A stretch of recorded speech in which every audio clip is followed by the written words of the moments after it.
नारे तकबीर, ताजो तख्तो खत्म नबूवत, ताजदार खत्म नबूवत, मुतकल्लिम इस्लाम मौलाना इलियास गुम्मन, मुतकल्लिम इस्लाम मौलाना इलियास गुम्मन।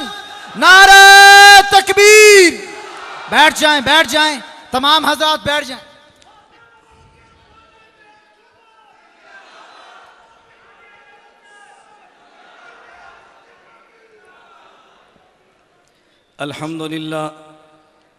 अल्हम्दुलिल्लाह वहदहु ला शरीक लह वस्सलातु वस्सलामु अला मन ला नबिय्य बअदा अम्मा बादु फ़अऊज़ु बिल्लाहि मिनश शैतानिर रजीम बिस्मिल्लाहिर रहमानिर रहीम मुहम्मदुर रसूलुल्लाह अल्लाहुम्मा सल्लि अला मुहम्मदिन व अला आलि मुहम्मद कमा सल्लैता अला इब्राहीम व अला आलि इब्राहीम इन्नका हमीदुम मजीद अल्लाहुम्मा बारिक अला मुहम्मदिन व अला आलि मुहम्मद कमा बारकता अला इब्राहीम व अला आलि इब्राहीम इन्नका हमीदुम मजीद।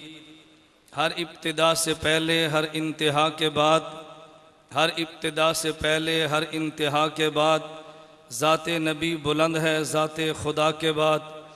हर इब्तिदा से पहले हर इंतहा के बाद ज़ाते नबी बुलंद है ज़ाते खुदा के बाद।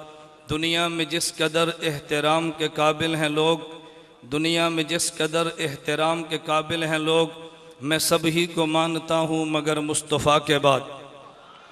मुअस्सस उलमाए किराम तवज्जो, मुअस्सस उलमाए किराम, ख़त्म नबुव्वत के नाम पे जमा होने वाले मेरे बिरादर और मेरे तमाम दोस्तों और बुज़ुर्गों, मैंने आप हज़रात की खिदमत में बड़े इख्तिसार के साथ सफ़ीर ख़त्म नबुव्वत, फ़ातिह कादियानियत और फ़ातिह मुबाहला इंटरनेशनल ख़त्म नबुव्वत मूवमेंट के बानी हज़रत मौलाना मंजूर अहमद चनियोटी दामद बरकातुहुम की खिदमात को खिराज तासीन पेश करना है।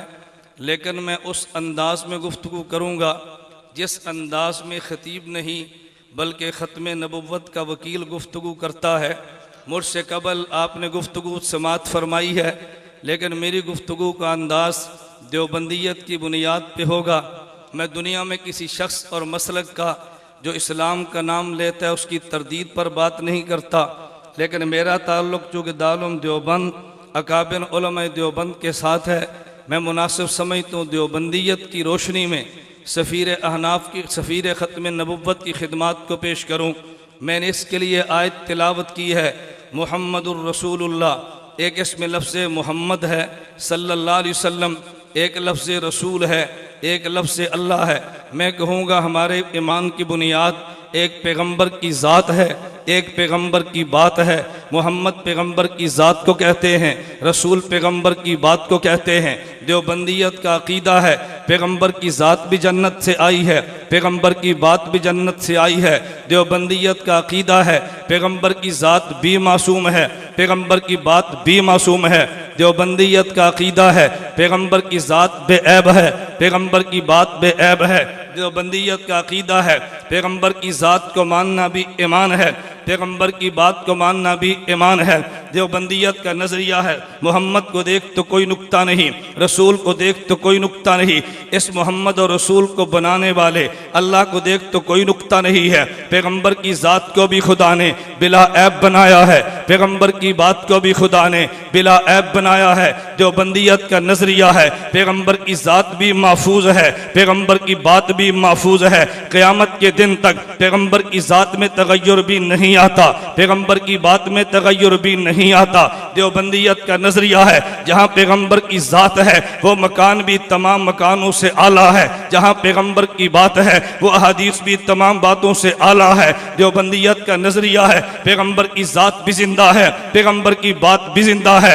नबुव्वत की ज़ात ने भी क़यामत तक जिंदा रहना है, नबुव्वत की बात ने भी क़यामत तक जिंदा रहना है। हमने पैगंबर की ज़ात को माना, पैगंबर की बात को माना, पूरे दीन को समेट दिया जाए तो मोहम्मद रसूलुल्लाह में दीन आता है, उसमें नबुव्वत की ज़ात भी है, नबुव्वत की बात भी है। दुनिया में जितने हमले हुए, कोई हमला पैगंबर की ज़ात पर है, कोई हमला पैगंबर की बात पर है। मैं कादियानियत के हवाले से गुफ्तगू करते हुए यह बात कहना चाहता हूँ कि मिर्ज़ा कादियानी ने नबुव्वत का दावा करके, ख़त्म नबुव्वत का इनकार करके, नबी की ज़ात पर भी हमला किया है, नबुव्वत की बात पर भी हमला किया है। देवबंदियत ने नबुव्वत की जात और बात का दिफा करते हुए मिर्ज़े कादियानी की जात को भी ज़ेरे बास लाए हैं, मिर्ज़े कादियानी की बात को भी ज़ेरे बास लाए हैं। मैं इस एक सवाल का जवाब देना वकीलाना तर्ज पे ज़रूरी समझता हूँ। जब हमारे उलमा हक ने मिर्ज़े कादियानी की जात पर बहस की है, जब बेईमान शराब पीता था, बेईमान जिना करता था, बेईमान खलवत में नमहरम औरतों से अपनी टांगे दबाता था, दिन में 100 बार पेशाब करता था, बेईमान अंग्रेज का टॉट एजेंट था। बहुत सारे लोगों ने जिनके दिल में दीन का दर्द था मगर दीन का इल्म नहीं था, वो कहने लगे मौलवियत को मिर्ज़े की जात पर एतराज नहीं करना चाहिए, मिर्ज़े की बात पर एतराज करो, जातियात पे तनकीद करना इंसानियत को ज़ेब नहीं देता। मौलाना मोहम्मद अली जलंधरी ने देवबंदियत की तरफ से बात करते फरमाया मिर्ज़े कादियानियत ने मौलवियत का दावा नहीं किया, उसने नबुव्वत का दावा किया है। मौलवियत की बात को मानना जरूरी है, मौलवियत की जात को मानना जरूरी नहीं है। जो नबुव्वत का दावा करता है पहले उसकी जात है फिर उसकी बात है। और दलील के दौर में नबुव्वत का पहला खुतबा पेश किया कि मेरे पैगंबर ने फरमाया लबिस्तु फीकुम उमरा, और मक्के वालों तुम्हारे अंदर मैं अरसे दराज गुजार चुका हूँ, हल वजदतुमूनी सादिकन काज़िबा, तुमने मोहम्मद को कैसा पाया है? मक्के वाले कहने लगे जर्रबना गैर मर्रा, हमने कई बार तुझे आजमा के देखा है, मा वजदना फीका इल्ला सिद्का, मोहम्मद तुझे सराफा सदाकत पाया है। फिर नबुव्वत ने फरमाया कुलू ला इलाहा इल्लल्लाह तुफलिहू, पहले मोहम्मद सल्लल्लाहु अलैहि वसल्लम ने अपनी जात को पेश किया है, फिर पैगंबर ने बात को पेश किया है। मेरे नबुव्वत ने पहले खुतबे में बता दिया पहले पैगंबर की जात होती है फिर पैगंबर की बात होती है। कादियानी ने नबुव्वत का दावा किया पहले इसकी जात को ज़ेरे बास लाया जाएगा फिर इसकी बात को ज़ेरे बास लाया जाएगा। पैगंबर के तुमने दो नामों को देखा होगा, हज़रत अमीर हमजा ने जब कलमा नबुव्वत का पढ़ा है तो पहली दफा हजरत अमीर हमजा रज़ी अल्लाह अन्हु ने नबुव्वत की खिदमत में पेश होके जो कसीदा पढ़ा था, हजरत अमीर हमजा फरमाते हमिदुल्लाही नहदा फुआनी इलल इस्लाम व दीनिल हदीफी लिदीन जाअ मिन रब्बिन अजीज़ी खबीरिन बिल इबाद बिहिम लतीफ़ी इज़ा तुलियत रसाइलुहु अलैना तहद्दर दमु ज़िल्बिल हसीफ़ी रसाइल अहमद मन हदाहा बिआयात मुबय्यनतिल हुरूफ़ी अहमद फीना मुहम्मद मुस्तफ़ा फीना मुताउन फला तासु बिल कौलिल अनीफ़ी फला वल्ला नुस्रिमुहु लिकौमिन फलम्मा नक़ज़ फीहिम बिस्सयूफ़ी। हमजा ने दो लफ्ज़ फरमाए, एक लफ्ज़ मुस्तफ़ा था एक लफ्ज़ मुता था। मुस्तफ़ा पैगंबर की जात को कहते हैं, मुता पैगंबर की बात को कहते हैं। अल्लाह नबुव्वत के लिए पैगंबर की जात को चुनता है, बात को हुज्जत करार दे देता है। कादियानी तूने नबुव्वत का दावा किया पहले तेरी जात देखेगा कि सर पे ताज नबुव्वत को सजाया जा भी सकता है या नहीं, फिर तेरी बात को देखेंगे। मैं इसको यूं कहता हूँ हजरत मौलाना ज़ियाउल कासिमी खतीब यूरोप एशिया ने इस बात को यूं समझाया, फरमाया तुमने कभी देखा है अगर ट्रक किसी सड़क पे चढ़े तो पुलिस वाले ये नहीं देखते ट्रक की रफ्तार कैसी है, ये नहीं देखते ट्रक चलता कैसे है, पहले ट्रक को देखते हैं इसकी लाइट भी है या नहीं, ये चल सकता भी है या नहीं। अगर लाइट मौजूद ना हो पुलिस वाला चलान करता है, ये ट्रक चलने के काबिल नहीं है। हमने कादियानी को देखा है इसमें लाइट भी नहीं थी, देवबंदियत ने कहा ये तो नबुव्वत की सड़क पे तूने क्या चलना था, अगर सबके चलने वाला ट्रक हो उसे कबूल नहीं करते। इस अंधे बेईमान शख्स को नबुव्वत के लिए कैसे चुना जा सकता है? मैं बता ये रहा था एक जाते नबुव्वत है एक बातें नबुव्वत है। कादियानियत ने जाते नबुव्वत पे भी हमला किया है, बातें नबुव्वत पर भी हमला किया है। मैं देवबंदियत के किसके सरताज का नाम लूंगा? हाजी इमदादुल्लाह मुहाजिर मक्की को देख ले, बानी देवबंद मौलाना कासिम ननोतवी को देख ले, देवबंद के सरपरस्त अव्वल मौलाना रशीद अहमद गंगोही को देख ले, शेखुल अरब अल अजब हुसैन अहमद मदनी को देख ले, हकीमुल उम्मत मौलाना अशरफ अली थानवी को देख ले, अल मुहद्दिस अजीम अल्लामा अनवर शाह कश्मीरी को देख ले। मैं कहता हूं नीचे चलता रईसुल मुनाज़िरीन हुज्जतुल्लाह फिल अर्ज़ मौलाना मोहम्मद अमीन उकाड़वी को देख ले, अल्लामा अली शेर हैदरी को देख ले, अल्लामा हक नवाज शहीद को देख के ये जितने उलमा वो थे जो पैगंबर की जात का भी दिफा करते थे, पैगंबर की बात का भी दिफा करते थे। मैं निहायत उजलत के साथ और सुरत के साथ समेटते हुए बात कहना चाहता हूँ, सबीरे खत्मे नबुव्वत मौलाना मंजूर अहमद चिन्योटी ने खत्मे नबुव्वत का दिफा करके नबुव्वत की जात की जंग भी लड़ी है, नबुव्वत की बात की जंग भी लड़ी है और उस जंग लड़ने के लिए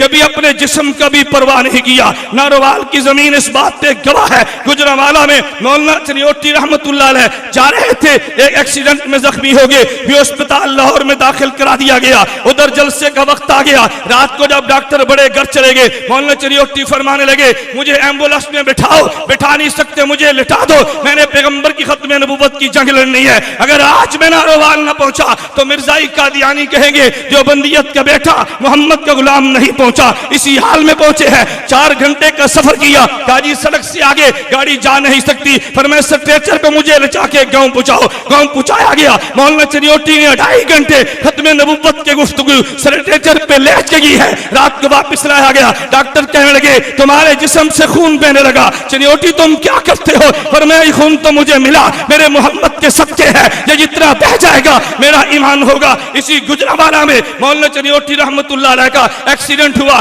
चिश्तिया में जाना था, ड्राइवर भी जख्मी है। मौलाना वहीं से गाड़ी पर बैठे जख्मी वजूद के साथ खून आलूदा कपड़ों के साथ वहां चिश्तिया में पहुंचे। मौलाना इस हाल में पहुंचे हो? फरमाया जी हाँ, मेरे पैगंबर की खत्मे नबूवत का मसला था। कभी मौलाना घर में गए हैं तो मौलाना की वालिदा कहने लगी मंजूर अहमद मेरे दिल को तो देखो, हर रोज पुलिस पहरा, हर रोज छापे पड़ते हैं, जब तक मैं जिंदा हूं कोई थोड़ी सी नरमी कर लो, जब मैं दुनिया से चली जाऊंगी फिर शिद्दत इख्तियार करना। मौलाना चनियोटी फरमान लगे नहीं नहीं माँ, तूने वो माई नहीं देखी जो बेटों को रुखसत करा करती थी। अगर तूने दिल छोटा कर लिया चनियोटी जंग कैसे लड़ेगा? वो जुमले ने माँ के दिल की काया पलट दी। का बेटा तो खत्मे नबूवत की जंग लड़, मैं मां बन के तेरे सर पे हाथ रखा करूंगी। एक शख्स ने मौलाना चनियोटी के बारे में किताब छप चुकी है, मैं ये बात बता रहा था, अगर सामने में जनरल या खान आया है माशाल्लाह लगा था मौलाना चनियोटी गुफ्तगू कर रहे थे और देवबंदियत की तारीख को दोहरा रहे थे।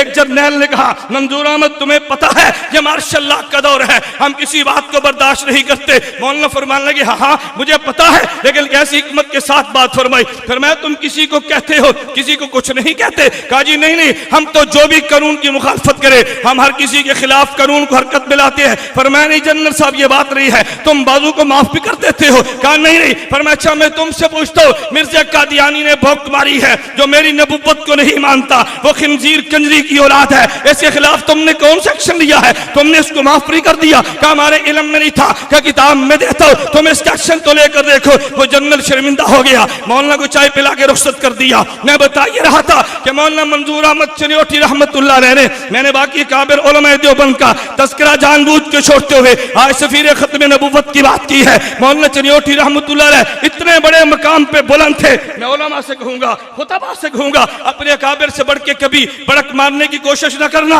मौलाना चनियोटी को मैंने अजीब देखा, उनके हालात में लिखा है। एक शख्स कहने लगा हजरत मुझे आप ये तो इरशाद फरमाएं, आपके अकाबिर इतनी मुशक्कतें बर्दाश्त नहीं करते थे, इतनी शिद्दत से जंग नहीं लड़ते थे, वो तो बहुत नरमी भी कर लेते थे। आपके उस्ताद का नाम लिया, फलां उस्ताद इतना सख्त नहीं था जितने आप सख्त है। मौलाना चनियोटी ने ये नहीं फरमाया मेरे उस्ताद में गैरत नहीं थी, उसमें दलील नहीं थी, ना फरमाने लगे मेरे उस्ताद ने भी शरीयत पे अमल किया, एक अमल रुखसत का है, एक अजीमत का है, मैंने अजीमत को ले लिया, उस्ताद ने रुखसत को ले लिया, मेरा उस्ताद भी ठीक है मैं भी ठीक। तवज्जो, नारे छोड़ो, बैठ जाओ, नारे छोड़ो, तवज्जो। मैं गुजारिश कर रहा था कि मौलाना चनियोटी रहमतुल्लाह अलैह को देख तारीख भी चलाई है और अपने काबिर के अंदाज को छोड़ा भी नहीं है। मेरे दोस्तों मैं एक बात कहना चाहता हूँ, मैंने कहा मैं किसी पे तनकीद नहीं करता, मुझे मसलक बयान करने का तो हक है ना। फतेह मुबाला के उन्वान पे बात चल रही थी, आप इस किताब को देखें, मौलाना के सवाने पे मौलाना मोहम्मद मुश्ताक दामद बरकातुम ने बड़ी मुफस्सल किताब तहरीर फरमाई है। फजीलत शेख मौलाना अब्दुल हफीज मक्की दामद बरकातुम, मौलाना इलियास चनियोटी दामद बरकातुम, इन हजरात के फरमाने पे लिखी है। मुझे बड़ा ताज्जुब हुआ, तवज्जो करना। फतेह मुबाला था, डीसी जंग ने दफा 144 लगा दी, इंतजार जोहर तक करनी थी कि जोर तक जो न आया वो हार गया, जोर के बाद चला जाना था। मौलाना चनियोटी दामद बरकातुम अपने रुफका के यहाँ मखसूस जगह पे छुप के पहुंचे, पुलिस भी आ गई, कहा जी तुम्हें गिरफ्तार करना है, बात बड़ी सुनने की है। मौलाना चनियोटी फरमाने लगे भाई मैं मुझे गिरफ्तार कर लो, लेकिन जोर तक मुझे रहने का मौका दो ना, जोर से पहले तो मैं नहीं जाऊंगा। जोर से पहले गया तो वो कहते हैं कि वो तो पहले चला गया था, उसने कहा जी 1 बज गए हैं, आप जोर की नमाज पढ़ लीजिए। चनियोटी उस वक्त भी मसलक का ख्याल करते, फरमान लगे मैं हनफी हूं, मेरी जोर की नमाज के वक्त बाकी है, मैं हनफी हूं, मुझे कोई जल्दी नहीं है, मेरी जोर की नमाज के वक्त बाकी है। उस मौके पर मसलक को फिर भी नहीं छोड़ा, 2 बज गए, फिर मैं ठीक है अब जोहर की नमाज पढ़ता हूँ। फिर मौलाना चनियोटी वहां से रवाना हुए। मैंने इख्तिसार से बात समझाई है, एक मेरे पैगंबर की जात है, एक मेरे पैगंबर की बात है। हम जाते पैगंबर भी ईमान मानते हैं, बातें पैगंबर भी ईमान मानते हैं। नबुव्वत की जात पे एतराज करे तब भी बेईमान है, नबुव्वत की बात पर एतराज करे तब भी बेईमान है। उलमा देवबंद ने पैगंबर की जात का भी दिफा किया है, पैगंबर की बात का भी दिफा किया है। और फितने कादियानियत ने नबुव्वत की जात पर भी हमला किया, नबुव्वत की बात पर भी हमला किया। मैंने अर्ज किया, मैं मजमून समेटते हुए कह रहा था, मेरी बात पे तवज्जो रखना, सहाबियत बनती है जाते नबुव्वत से, शहादत बनती है जाते नबुव्वत से, तवज्जो रखना, विलायत बनती है जाते नबुव्वत से, जाते पैगंबर के वजूद से। ये सारे शोबे मार्ज से वजूद में आते हैं। जाते नबुव्वत का दिफा विलायत का भी दिफा है, जाते नबुव्वत का दिफा शहादत का भी दिफा है, जाते नबुव्वत का दिफा ये मेरे पैगंबर के सहाबा का भी दिफा है। जाते पैगंबर महफूज है तो सब कुछ महफूज है, पैगंबर की जात महफूज नहीं है तो कुछ भी महफूज नहीं है। सफीर खत्म नबुव्वत फाते कादियानियत फाते मुबाला मौलाना मंदूर अहमद चनियोटी नव्वरल्लाह मरकदहू ने जाते नबुव्वत का भी दिफा किया, बाते नबुव्वत का भी दिफा किया। अल्लाह मुझे और आप सबको जाते नबुव्वत के दिफा की भी तौफीक दे। अल्लाह हम सबको बाते नबुव्वत की तौफीक दे। तवज्जो भाई, कोई शख्स ना उठे, तवज्जो, कोई शख्स ना उठे जब तक हजरत अक़दस दुआ न फरमाए, कोई बंदा ना उठे। दुश्मन को ये मैसेज मत दो अपने अकाबिर को नहीं मानते, हम अपने अकाबिर की जूतियों के गुलाम हैं। जब तक ना फरमाए कोई नहीं उठेगा। वादा है भाई? सब तशरीफ रखो।